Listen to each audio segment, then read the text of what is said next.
நம்ம இன்றைக்கி வந்து ஷேடிங் டெக்னிக்ஸ் பார்க்கலாம். இது ஃப்ராட்டேஜ் டெக்னிக் இல்லைன்னா ரப்பிங் டெக்னிக் சொல்லுவாங்க.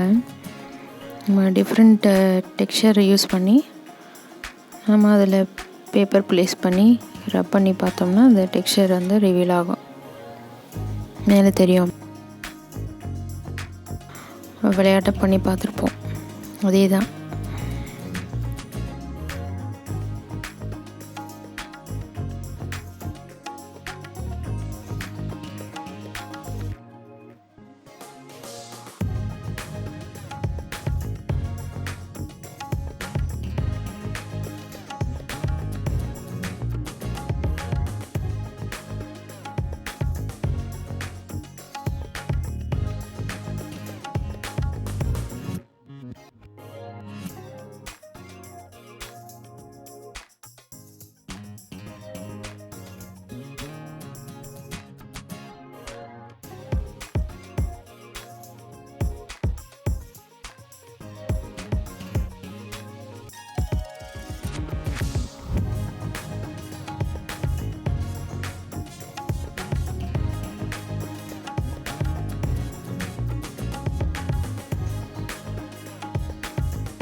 வீடியோ யூஸ்ஃபுல்லாக இருந்துச்சுன்னா லைக் பண்ணி ஷேர் பண்ணுங்கள். தேங்க்யூ.